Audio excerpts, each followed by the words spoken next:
l'objectif de cette journée est de commémorer tout simplement la journée de l'enfant africain, le 16 juin.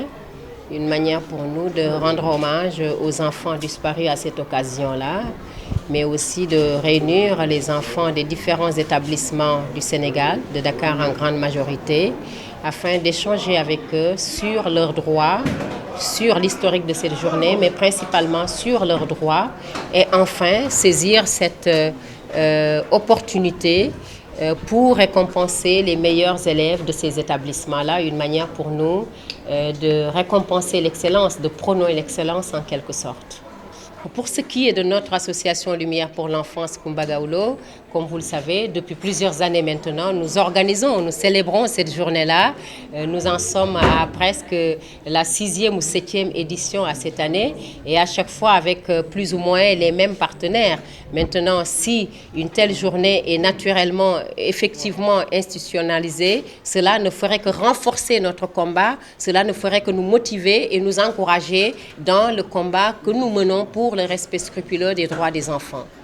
Je pense aujourd'hui avec tout ce qui se passe dans notre société ou nos sociétés pour généraliser, je pense qu'il est important de sensibiliser d'abord les parents qui sont les premiers concernés, les premiers responsables, parce que quand on fait des enfants, il faut quand même prendre ses responsabilités. Et aujourd'hui, avec la mendicité des enfants dans les rues, avec les petits enfants, les petites filles qui sont violées, les enfants aussi qui tombent ou qui versent, comment dirais-je, dans une direction pas bonne dans la vie, je pense qu'il y a des parents qui ont démissionné et devraient aujourd'hui prendre leurs responsabilités parce qu'ils sont les premiers acteurs de ce combat.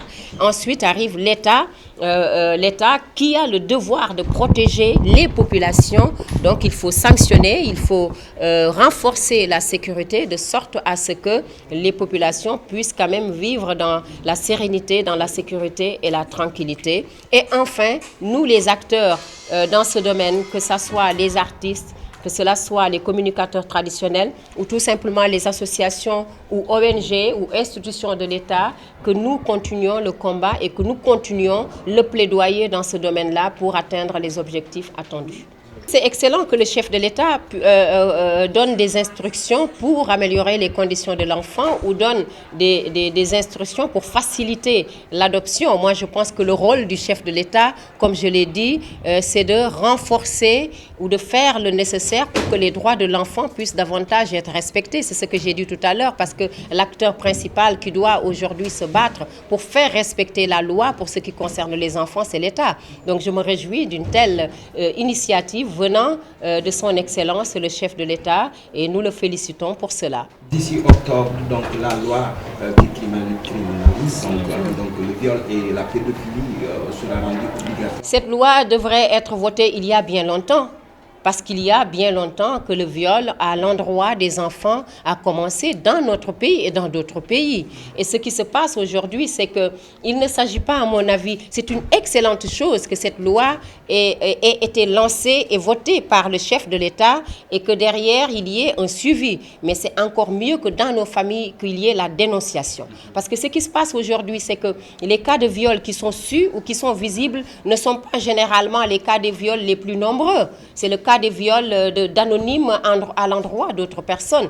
Mais ce qu'il faut savoir aujourd'hui, c'est qu'il y a beaucoup d'inceste dans les familles, dans les quartiers populaires, à l'endroit entre un enfant ou une fille, son oncle ou le père, ou quelque chose comme ça. Et ça, je pense qu'il faut qu'au niveau de notre société, cela soit les parents qui dénoncent.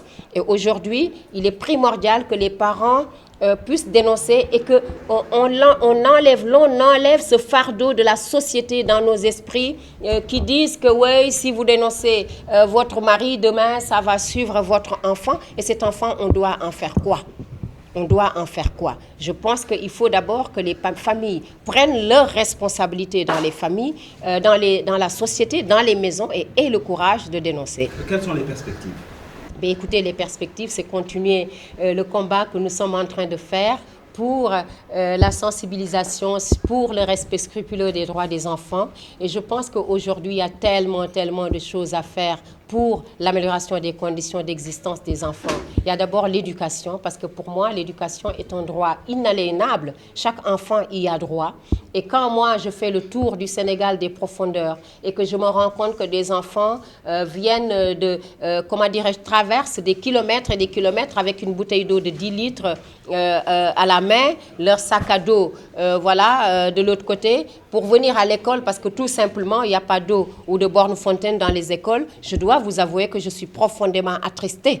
Donc aujourd'hui, il faut investir dans l'éducation pour que les enfants puissent étudier, parce que c'est en ayant des enfants bien encadrés dès le bas âge que nous pouvons espérer nous retrouver ou aspirer tout simplement à nous retrouver demain avec des adultes responsables, des adultes qui peuvent être en mesure de diriger ce pays-là. Donc nos perspectives, c'est de continuer effectivement avec mes partenaires, que je remercie d'ailleurs au passage, qui sont l'Agence pour la promotion de la case des tout-petits, Madame Thérèse Diouffaye, qui représente aussi en même temps le ministère de la Femme et de la Famille, World Vision, dont je suis aussi l'ambassadrice de bonne volonté, qui m'a nommée ambassadrice de bonne volonté, donc représentée ici par Madame Théodora, notre ami et invité et partenaire Thomas de ECPAT Luxembourg et nos autres partenaires, de continuer le combat, le plaidoyer pour que les conditions de vie des enfants